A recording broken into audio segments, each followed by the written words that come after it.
आज हम पढ़ेंगे 5th चैप्टर का next portion, pairs of lines. देखो, हमारे पास बहुत सारे टाइप्स की लाइन होती हैं। यहाँ आपको 3 लाइंस ये दिखाई दे रहे होंगे। एक ये है, एक ये है और एक ये है। सॉरी, ये। अब ये तीनों अलग अलग टाइप की लाइंस होती हैं। ये होती हैं पैरेलल लाइंस, ये होती हैं इंटरसेक्टिंग लाइंस, ये होती हैं कोइंसिडेंट लाइंस। अब ये होती किस तरीके से हैं, अब ये पढ़ते हैं हम। The lines have no common point, जिसमें कोई भी कॉमन पॉइंट नहीं होता। ठीक है, no common point. These lines are called a pair of parallel lines. आपने ट्रेन की पटरी देखी है, उसका कोई एंड पॉइंट नहीं, वो कहीं मिलती नहीं है आपस में, तो वो आपकी पैरेलल लाइंस होती है। जैसे स्केल के दोनों साइड्स होते हैं, वो कभी नहीं मिलते। आपकी बुक के साइड्स वो कभी नहीं मिलते।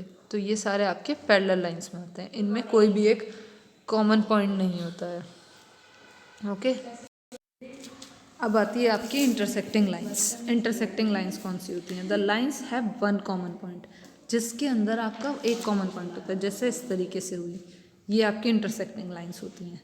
ठीक है, यहाँ देखो P और N दो लाइन दे रखी थी, इनका एक कॉमन पॉइंट है, तो ये आपकी इंटरसेक्टिंग लाइंस होती हैं।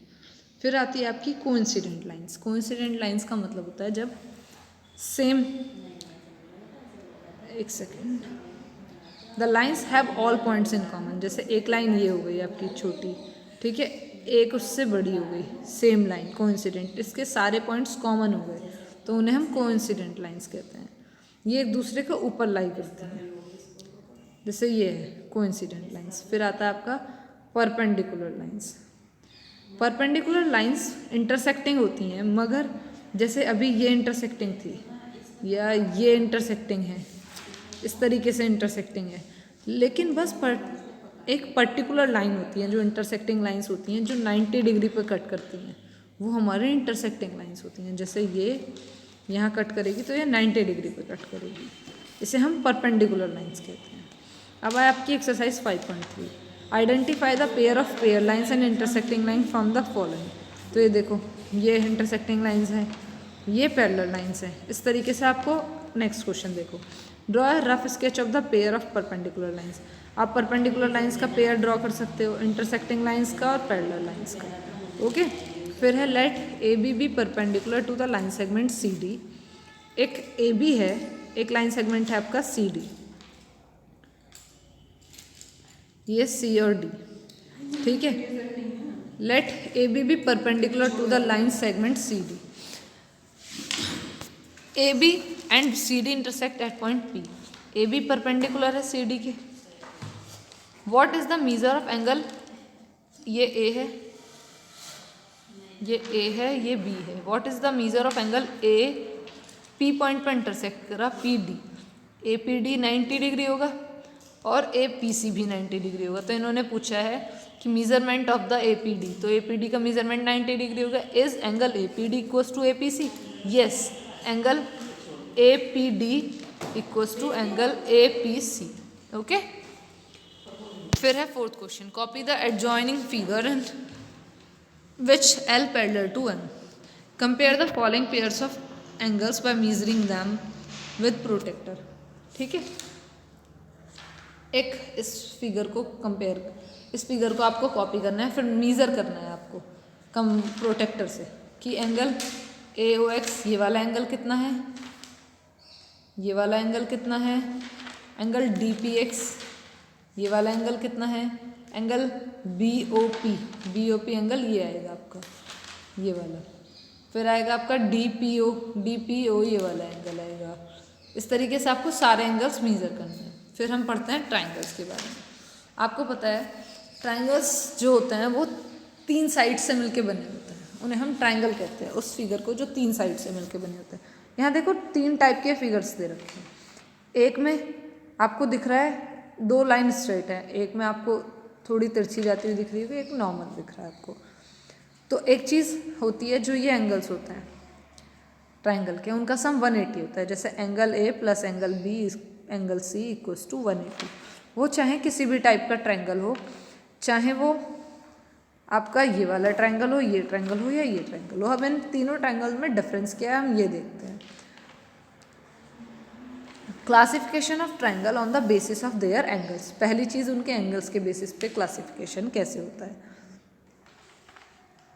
पहले देखो इस फिगर में ये जितने भी एंगल हैं तीनों, ये 90 डिग्री से कम है। तो 90 डिग्री से कम एंगल को हम, लेस देन 90 वाले को हम एक्यूट एंगल कहते हैं। Acute angle. तो जब आपके तीनों एंगल एक्यूट एंगल होते हैं तो उस ट्रायंगल को हम एक्यूट एंगल्ड ट्रायंगल बोलते हैं। ओके। सेकंड, यहाँ पे एक एंगल आपका 90 डिग्री है, बाकी सारे दो 90 से छोटे हैं। तो जब ट्रायंगल में एक एंगल 90 डिग्री होता है तो उस ट्रायंगल को इसे हम राइट एंगल कहते हैं 90 डिग्री को, और इसी बेसिस पे हम इस ट्रायंगल को राइट एंगल्ड ट्रायंगल कहते हैं। अब यहाँ देखो ये जो एंगल है ये ग्रेटर देन 90 है, ग्रेटर देन 90। ओके। तो इसमें क्या होता है, जब ग्रेटर देन 90 होता है तो उसे हम ऑब्ट्यूज एंगल कहते हैं, और इस तरीके के ट्रायंगल को हम ऑब्ट्यूज एंगल ट्रायंगल कहते हैं। तो ये तो था आपका basis of their angles. Triangle में जो एंगल्स होते हैं उनके बेसिस पे क्या होता है, इसको समराइज करके यहाँ लिखा हुआ है। Sum of the angle of triangle is 180। A triangle with all 3 angles as acute angle, इसको एक्यूट एंगल ट्रायंगल कहते हैं। With one of the angle as a right angle, उसको राइट एंगल ट्रायंगल कहते हैं। A triangle with one of the angle as obtuse angle is called an obtuse angle triangle. एक चीज़ और, acute angle में तीनों ट्रायंगल 90 डिग्री से कम होते हैं। राइट एंगल ट्रायंगल में एक एंगल 90 डिग्री होगा, उसके अलावा कोई एंगल 90 डिग्री नहीं हो सकता। ऐसे ही ऑब्ट्यूज एंगल में एक ही एंगल 90 डिग्री से बड़ा होगा, बाकी कोई एंगल 90 डिग्री से बड़ा नहीं हो सकता। ठीक है। फिर है आपका classification of triangle on the basis of its side. Side के बेसिस पे उनका क्लासिफिकेशन। यहाँ देखो एक फिगर है, यहाँ 3.5, 3.5, 3.5 तीनों साइड इक्वल दे रखी है। यहाँ 4.3, 4.3, 4, यहाँ दो साइड इक्वल दे रखी है, और यहाँ 4.5, 4.06। जब तीनों साइड इक्वल होती हैं तो उसे हम कहते हैं इक्विलेटरल ट्रायंगल। जब दो साइड इक्वल होती है उसे कहते हैं आइसोसेलेस ट्रायंगल। जब तीनों साइड डिफरेंट होती हैं उसे कहते हैं स्केलिन ट्रायंगल। इसको समराइज करके यहाँ लिखा गया, a triangle having all the 3 sides equal is called equilateral triangle. A triangle having 2 sides of its side 2 of its side equal, उसको isosceles triangle. Scalene triangle, a triangle having all the 3 sides unequal. अब आता है आपका relation sides और angles के बीच में। जब equilateral triangle है तो हमें पता है साइड्स इक्वल होंगी, और जब साइड्स इक्वल होती हैं तो एंगल इक्वल होता है। और इक्विलेटरल ट्रायंगल में हमेशा एंगल 60 डिग्री होता है। Isosceles triangle 2 angles are equal. जब दो साइड इक्वल हैं तो 2 एंगल्स इक्वल होंगे, और जब तीनों साइड इक्वल नहीं है तो तीनों एंगल्स डिफरेंट होंगे। तीनों साइड डिफरेंट, तीनों एंगल्स आर डिफरेंट। ओके। अब है 5.4 आपकी, identify the following triangle as an acute triangle, angle triangle, obtuse angle triangle और राइट एंगल। देखो यहाँ 90 डिग्री है तो ये राइट एंगल हो गया आपका। यहाँ तीनों एंगल छोटे हैं, ये आपका एक्यूट एंगल हो गया। यहाँ ये 90 से बड़ा है आर एंगल, ये हो गया ऑब्ट्यूज एंगल। और ये आपका 110, ये भी 90 से बड़ा है तो ये भी आपका obtuse angle. Can a triangle have 2 angles as acute angles? Yes, ये ट्रू हो जाएगा। 2 angles as right angles? False. 2 angles as obtuse angle? False.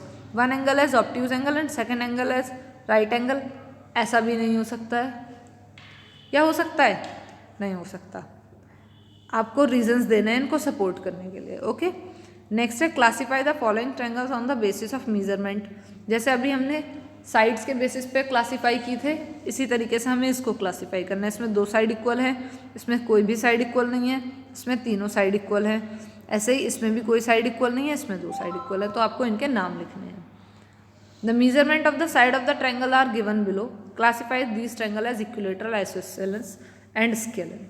यहाँ देखो तीनों साइड डिफरेंट है तो स्केलिन ट्रायंगल, यहाँ भी तीनों डिफरेंट है तो ये भी स्केलिन। आपको देख के करना है, बताना है कि कौन से इक्वल होंगे। तीनों साइड इक्वल है इक्विलेटरल, 2 साइड इक्वल है आइसोस्केलस, दो साइड इक्वल है, इसको भी आइसोसेलेस।